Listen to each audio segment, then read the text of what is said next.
The dark side, beyond the wrestling ring. A shocking murder-suicide. How did we know that Chris Benoit would turn into a monster?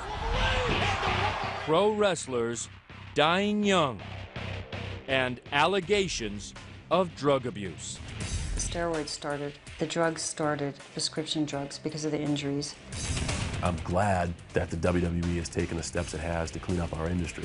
Is the WWE steroid-free, drug-free? Finally, my God, finally, Chris Benoit has become the heavyweight champion of this world. In the fall of 2005, following the year he wore the championship belt, professional wrestler Chris Benoit was at the top of his game. In the ring, with the body of an Adonis, he was slamming opponents, being slammed, and putting on a show. Outside the ring, the former WWE World Wrestling Entertainment Champion was quietly spinning into depression and, in a sense, documenting his own mental breakdown. This is an open letter to Eddie on November 24th, 2005. Mike Benoit is reading the diary his son wrote over an 11-day period in 2005. The diary consists of rambling letters to his best friend, a wrestler named Eddie Guerrero. The first entry, the first note to Eddie, was written on November 23rd, 10 days after his 38-year-old friend dropped dead of a heart attack. Oh, Eddie, I forgot to tell you about my dream last night. I dreamt that both my parents were taken, perished. Mike Benoit believes it's the diary of his son going mad. And Nancy and I were trying to get to her parents in Daytona to save them because we felt that they were being taken next. And these people after them were very powerful people, high-ranking people. When we got to Daytona, it was too late. Her parents were gone too, perished. We just didn't understand this was going on at that time in Chris's life.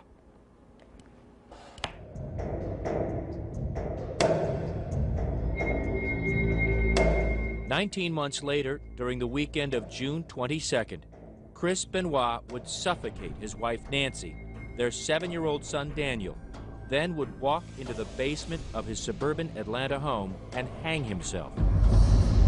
He was 40. The diary was found outside in the trash by a neighbor. No one saw it coming.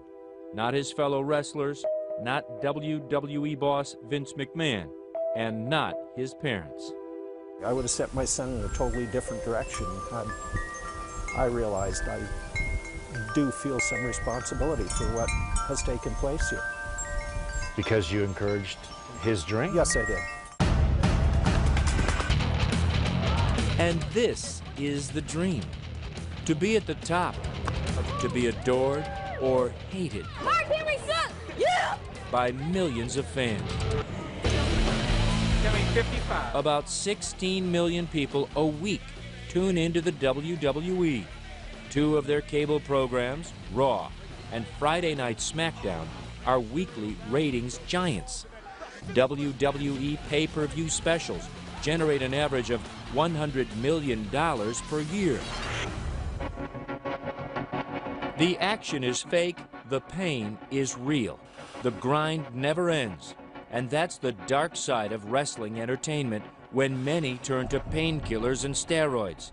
And that combination has fed a numbing statistic. Their death rate was approximately 7 times greater than that age group in the general population. Dr. Keith Pinkard studied wrestling deaths over a 20-year span from 1983 to 2003. He found 64 professional wrestlers, all just 40 years old and younger, had died. A CNN tabulation shows in just the past 5 years, 18 wrestlers under the age of 50 have died. Pinkert, a medical examiner in Dallas, did his own analysis and was astounded. About a fifth of those were drug-related deaths, either accidental overdoses or suicidal overdoses. Each one of these professional wrestlers died of a drug overdose, a heart attack, or like Chris Benoit, committed suicide. I beat Chris Benoit for a title on pay-per-view once. You know, that's a bond me and Chris had. Chris Kanyon is one of those wrestlers who calls himself a survivor. He faced Benoit a number of times in the ring and faced the same personal demons. September 14, 2003, I took 50 sleeping pills and tried to kill myself. So I could be another one of those statistics. I very well could have been. Even Benoit, who once wore the championship belt, had he not killed his family, his suicide alone might have gone virtually unnoticed. But that spectacular crime has now gotten the attention of Congress and the public, and is again turning up the heat on the man who sits atop the world of professional wrestling. Vince McMahon is chairman of World Wrestling Entertainment. His wife Linda is the CEO. Together, they are the business of professional wrestling. Nothing from the WWE, under any set of circumstances, had anything at all to do with Chris Benoit murdering his family. How did we know that Chris Benoit would turn into a monster? In this hour, you will see the real side of fake wrestling. The ringmaster again under fire, performers who pump their bodies with drugs, and a mother who considered killing herself and her 2 children to escape life in the ring. And the only reason I didn't do it is because I couldn't guarantee that we would all die.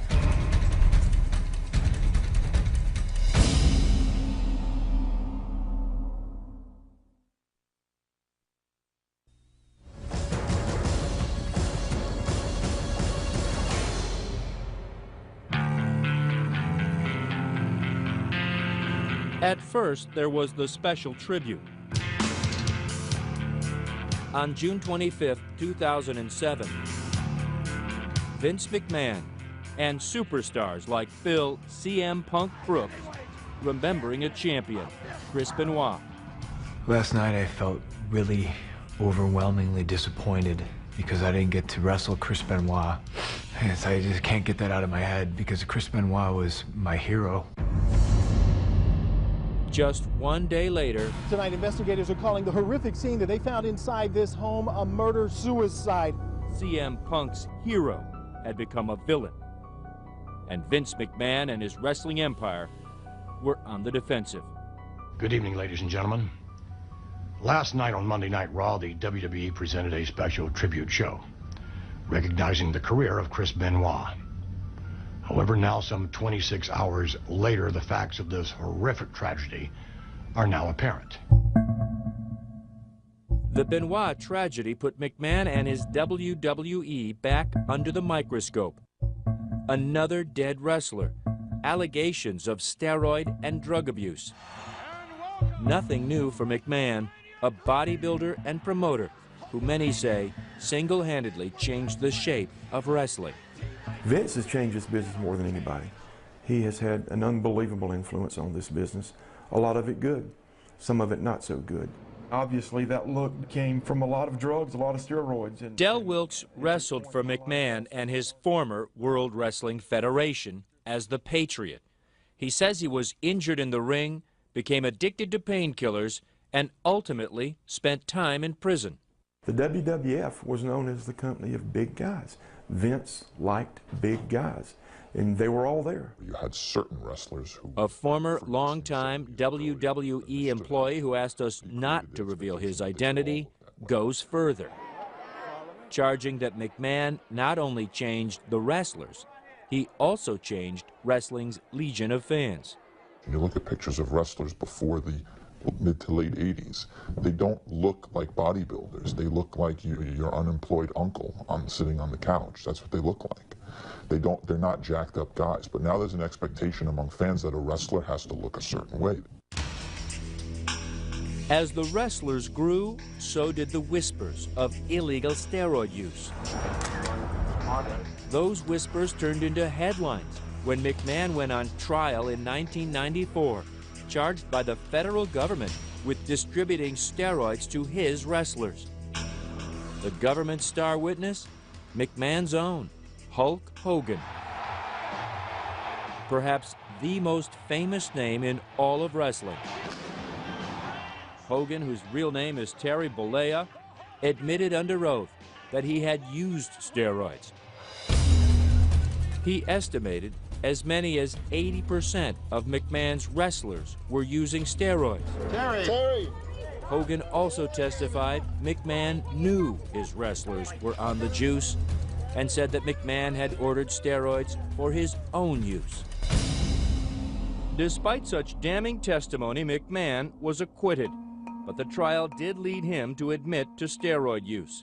The government's long investigation had already led to him announcing an expansion of the drug testing policy for his wrestlers. McMahon tried to assure fans and critics he was serious, saying, "It should come as no surprise to you that the WWF has one of the most comprehensive drug testing education and rehabilitation programs in all of sports." The trial, the scrutiny, and defections to McMahon's biggest rival, the WCW, World Championship Wrestling, led to a downturn in McMahon's fortunes. Eric Bischoff ran WCW for McMahon's arch nemesis, Ted Turner, who at the time also owned CNN. WCW really dominated the sports entertainment category from probably about 1996 through effectively the first part or the middle of 1998. We were still very, very competitive, if not number one. We're close to it. The WCW and the WWF battled throughout the 90s, and both Turner and McMahon's organizations were dogged by allegations of steroid abuse. It was McMahon, however, who eventually won out. He bought the WCW in 2001, rolled it into his entertainment empire, and became the final word. Yeah, the WWE has, they're the last man standing in the world of professional wrestling. Vince McMahon now lorded over all of wrestling, its profits and its pitfalls. Steroids, human growth hormones, and the quest for bigger people in this industry. You like big guys, right? Well, again, I take exception to the fact that, our locker room now in terms of weight, as far as big guys are concerned, is lighter than it's ever been in history. There's an expression in our business that here's where you make your money. It's your face. It's what you do with it. McMahon protests, but there's no denying the massive, chiseled, almost unbelievable physiques of many wrestlers, and McMahon's eagerness to promote this look. Irv Muchnick, nephew of legendary wrestling promoter Sam Muchnick, is the author of Wrestling Babylon. Wrestlers see what works for other wrestlers and they copy it. There are only a handful of really top slots where you make huge money. So much money that you can really take care of your family and really take care of your health and really prepare for your retirement. Still, the debate over steroids and its impact on who gets to the top divides the wrestling community. It's pretty obvious. You can sit down and watch the show and at least decide at least a percentage of who's on and who's not. Former WWE champ Chris Jericho says you can wrestle and not be pumped up. I think wrestling is a very stereotypical image that it's all the big, huge behemoths and the Neanderthals that really make the big cash and really make it big. And hey, there are a lot of huge guys that make it, but there's other guys that aren't as huge that actually had to go and learn how to be a good wrestler to make it. Big, small, in between. Today, wrestlers may be split on what it takes to make it, but there's only one man who decides who wins and who loses: Vince McMahon. Coming up. is the WWE steroid-free, drug-free?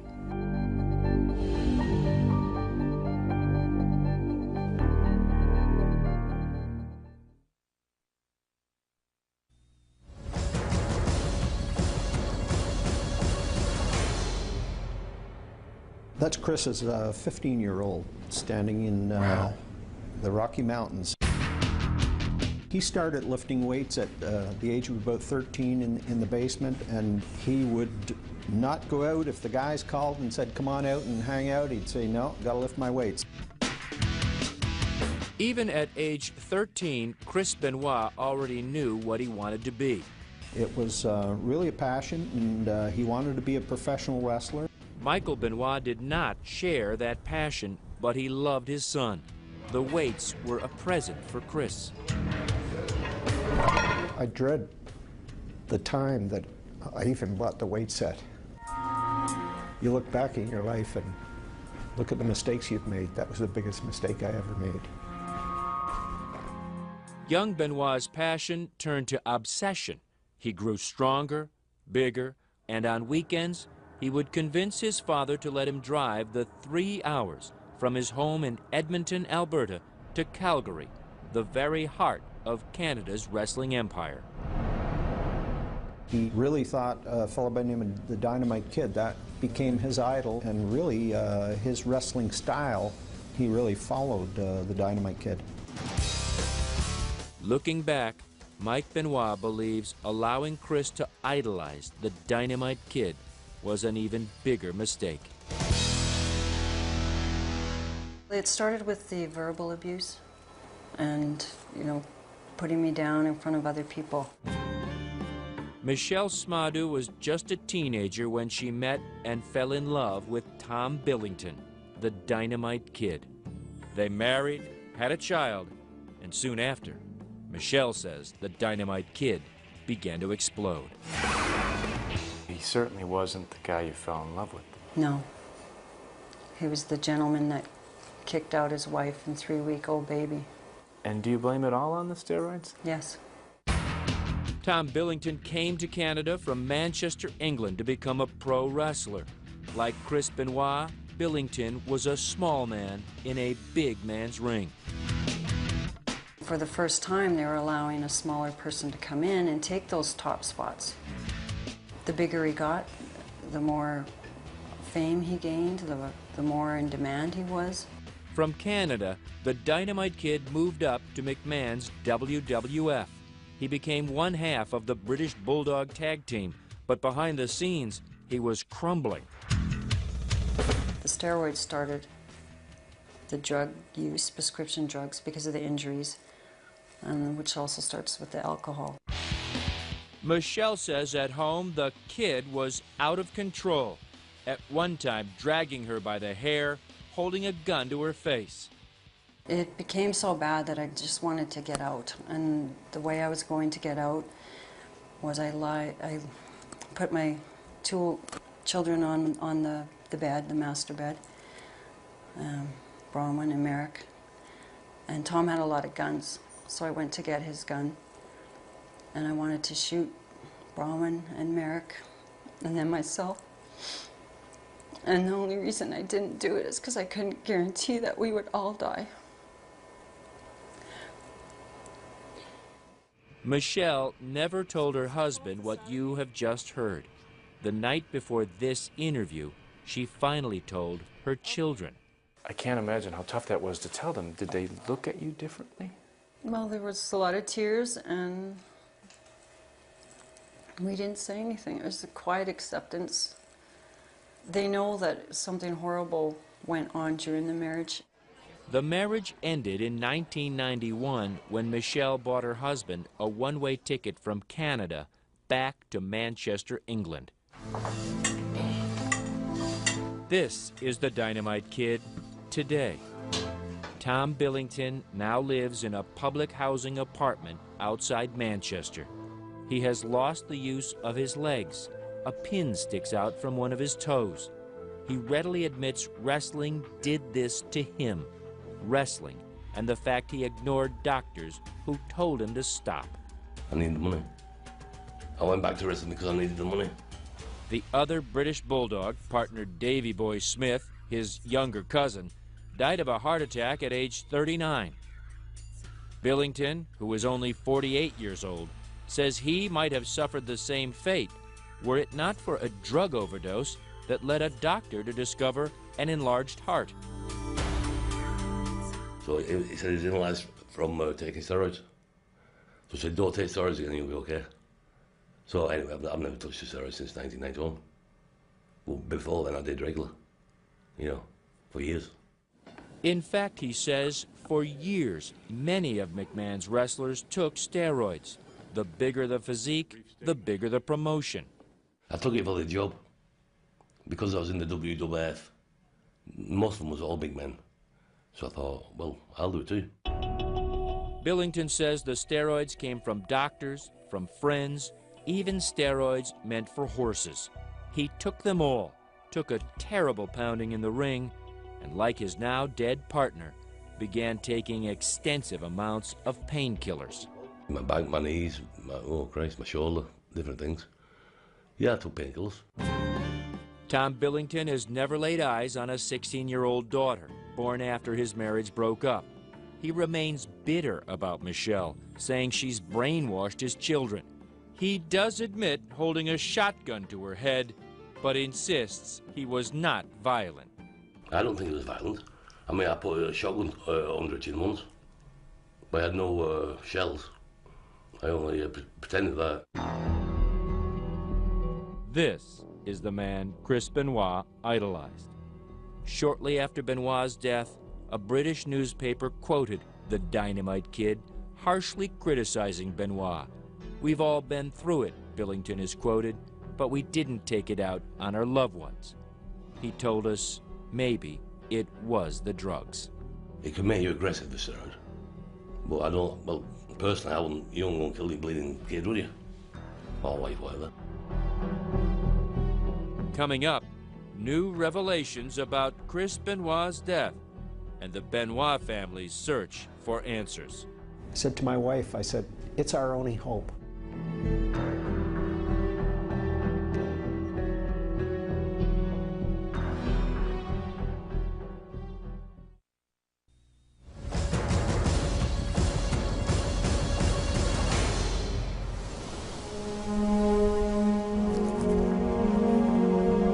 At his home outside Edmonton, Mike Benoit was in mourning. It was 4 days after his son's family was found dead in their Fayetteville, Georgia home. The headlines declared his son a suicidal murderer. But why?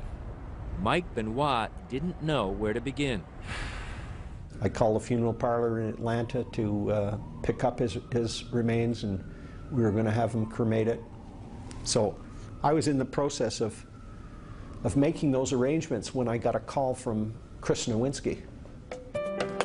Chris Nowinski is a former WWE wrestler who left the business in 2003 after suffering multiple concussions. He founded the Sports Legacy Institute, an organization that explores the dangers of undiagnosed concussions in sports. Nowinski was calling because he wanted a piece of Chris Benoit's brain. So that they could do some tests to see if there was any signs of brain damage. I said to my wife, I said, it's our only hope. And I really knew in my heart that because this isn't the son that we knew and loved. Through cooperation from the Benoit family, we have had the opportunity to examine the brain tissue obtained from the autopsy of Christopher Benoit. You see these brain cells here. In September, the Institute held a news conference in New York to release its findings. Chris Benoit, the researchers announced, had the brain of an elderly Alzheimer's patient. This is a normal example on the left. It's smooth, it has the round cells. Christopher Benoit's brain, you see the projections, the connections here. The slides reveal severe damage throughout all regions of his brain tissue, attributable to multiple undiagnosed concussions. I think that these extensive changes throughout his brain, to me, and I think the others in our organization believe that it is enough to very likely explain aberrant behavior, including suicide and even homicide. While other doctors have been more cautious about linking brain damage to violent behavior, the Institute's finding was the answer Mike Benoit needed, and it turned his grief into anger. Because the last paragraph said it's because of the nature of the way Chris wrestled that this is why he sustained the brain injuries.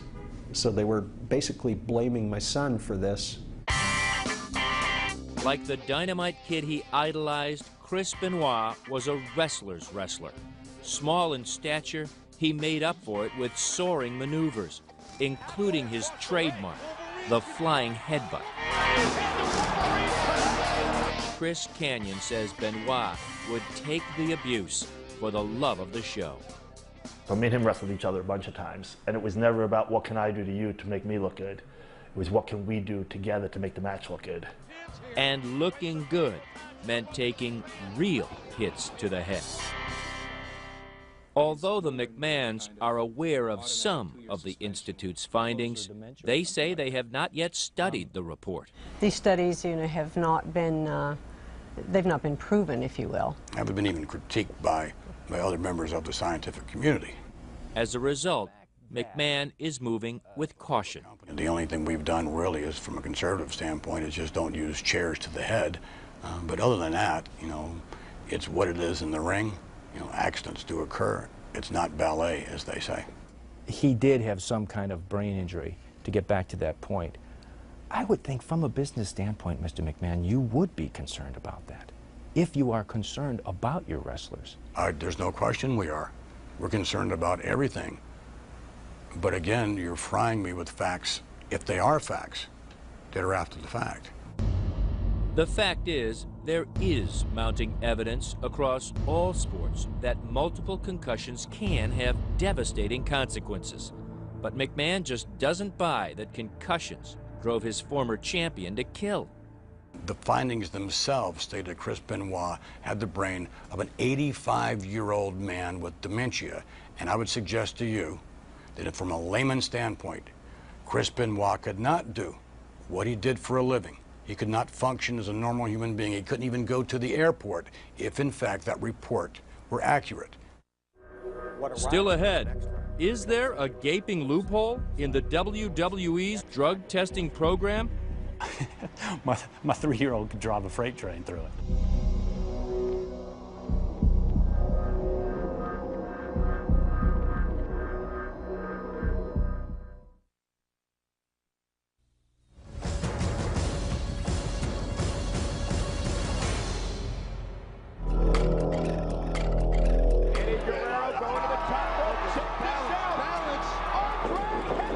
On November 13, 2005, wrestler Eddie Guerrero dropped dead of a heart attack in a Minneapolis hotel room. He was 38. A coroner determined the death was due to heart disease, but noted a history of anabolic steroid use and narcotics. Another WWE star dead before the age of 40. Vince McMahon needed to act. And once again, a drug testing policy was implemented, although it has many, many deficiencies in it, in my judgment. Dr. Gary Wadler is a world-renowned expert in the study of steroids, drugs, and athletes. He is also a longtime critic of McMahon. Wadler testified as an expert witness for the prosecution in the federal case against McMahon in 1994. During the government's investigation that led to that trial, McMahon announced the launch of what he called the most comprehensive drug testing in all of sports. McMahon says the program was successful for a while. The cost of that, at that time we were not a public company, was extraordinary. We suspended that. We had to compete. We lost money. It was a private company. We lost millions of dollars for more than 1 year. And quite frankly, did not have the funds to continue this program, and especially when our competition would not. More than a dozen years later, Wadler is convinced steroids and drugs remain rampant in the WWE. He is also convinced McMahon could clean it up with a serious drug testing program, which Wadler insists the WWE does not have. Well, certainly it's far, far, far short of where it needs to be. There is a gold standard, and I measure all these sporting activities and entertainment, if you will, activities against that gold standard, and it's miles apart. That gold standard exists here at the Olympic Training Facility in Colorado Springs, where Travis Tygart heads up the U.S. Anti-Doping Agency. Under his direction, athletes are randomly tested and, if caught just once, face a 2-year suspension from competition. If caught a second time, they can be banned for life. If there's a desire to have a truly effective anti-doping program and to be as clean as you possibly can be, I haven't seen any excuse that's been put forward up to this point why that can't be done. Like Wadler, Tygart believes McMahon and the WWE are not serious about running a clean program. He says look to the WWE's own policy. Performers who are caught are given only a warning for their first offense. A mere 30-day suspension for a second offense. You need to flunk a drug test 4 times before you are actually let go. Then there is the loophole. And that basically says, if you got a prescription, you're clean. Yeah, it's just a loophole in my mind that guts the entire program. You know, my 3-year-old could drive a freight train through it, to be quite honest, because it's so easy. Like many other wrestlers with the WWE, Chris Benoit found no problems getting a prescription. Authorities in Georgia say one of Benoit's doctors was prescribing a 10-month supply of anabolic steroids to the wrestler every 3 to 4 weeks. To his credit, to build a better drug testing program, Vince McMahon hired Dr. David Black, who helped the NFL develop its rigorous testing. Black says he was brought on to clean up the WWE. Were you apprehensive about stepping into the ring with these guys? Whether or not they would truly be serious and follow your recommendations? This has risk, yes. If I believed the talent were not going to cooperate, if I believed that the WWE was not sincere in this effort, then I've made a foolish decision. But I've listened, I have seen action follow verbiage, and I've seen the determination in Vince's eyes when he's told me, Dave, I want this deal addressed. Since the program began in February of 2006, more than 30 WWE wrestlers have been suspended, including 2 after our conversation with Vince McMahon. Dr. Black says twice that number have tested positive and been given a warning. Black's program includes random urine tests 4 times a year, no advance warning, and he says he has full authority with an outside medical consultant to determine if a prescription drug being used by a wrestler is necessary and legal. Black says he doesn't take orders from McMahon, but admits the program is not foolproof. He concedes that some of the huge bodies in the WWE were built in a pharmacy, not in a weight room.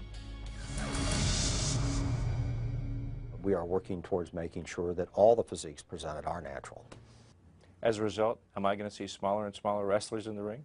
I think over time the impact of the program will be that we will see healthier wrestlers in the ring. Critics of McMahon say that does mean smaller wrestlers. This former employee, who wants to remain anonymous, sees that as a deliberate attempt to get steroids out of the headlines. When the steroid scandal first happened in the early 90s, and a lot of these guys came off the gas and they got smaller, the business also suffered. Now, he says, it's happening again. The death of Benoit, the death of Guerrero, the allegations of steroid use run amok, and a congressional committee asking questions. Suddenly, there are smaller WWE stars, one whose very gimmick is to be drug-free. When we come back... You're Mr. Straight Edge. I'm straight edge. What the hell does that mean?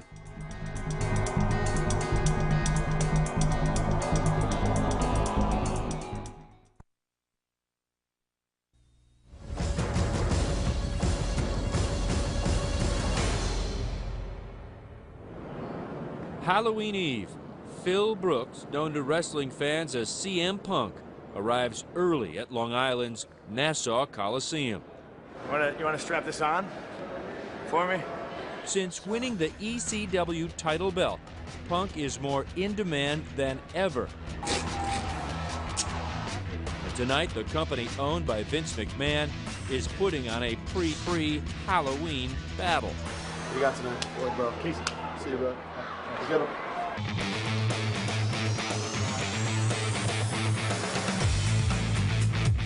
CM Punk is literally half their size, but is suddenly becoming a big star, promoted not only for his skill in the ring, but the lifestyle he calls straight edge.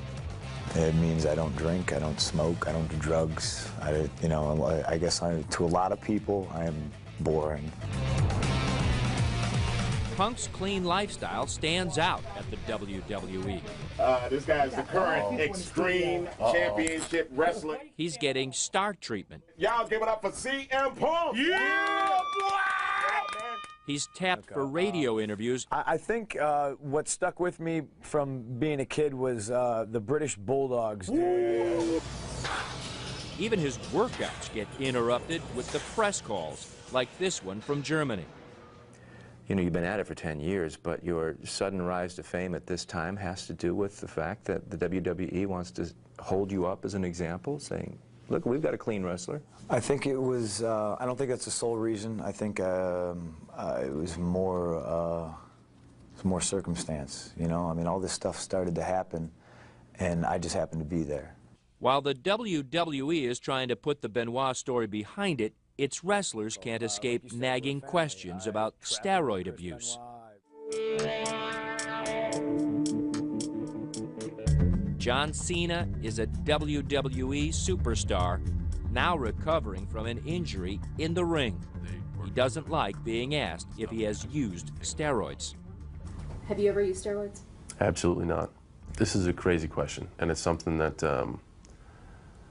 it's tough to answer just because of the way society is now, the way people conceive things, because performance-enhancing drugs have got the spotlight, and it's a hot thing to talk about. The McMahons, Linda and Vince, insist their drug policy is for real, and the accusation that it's just for show to take the heat off is not true.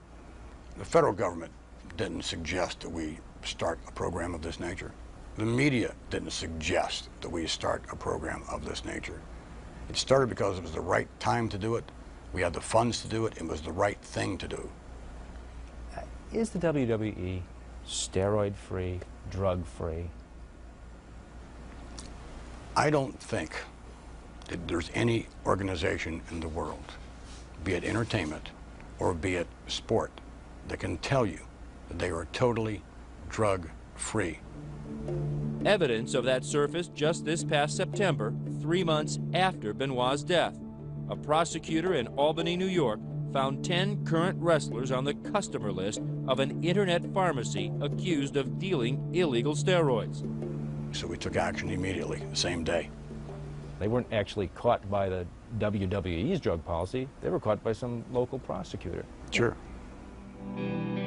Chris Benoit was one of them. But he had been caught earlier by the WWE, testing positive for testosterone.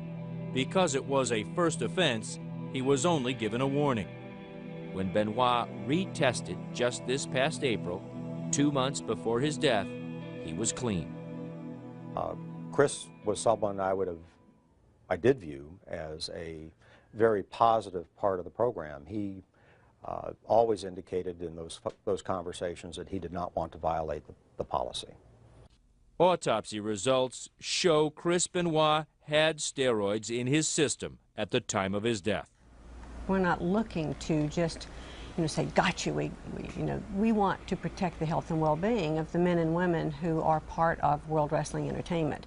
As it turned out, the McMahons are holding up their testing program, which now includes heart scans for their performers, as an example of a positive turn in a tough business. They have even offered to pay for drug and alcohol rehab for former wrestlers. But McMahon is not about to accept any blame for what others do to themselves. from a humane standpoint, I mean, is that hard to swallow, that so many of these wrestlers are dying so young? Well, again, I think that from a responsibility standpoint, I think that we all as individuals are responsible for our own actions. If someone passes through our organization, certainly our organization is not responsible for someone's own personal activities. And what would Chris Benoit's father say to Vince McMahon if he has the chance? It's too late for my son. It's too late for my daughter-in-law. It's too late for my grandson. But you know, let's be concerned with the guys that currently work there. Let's do something meaningful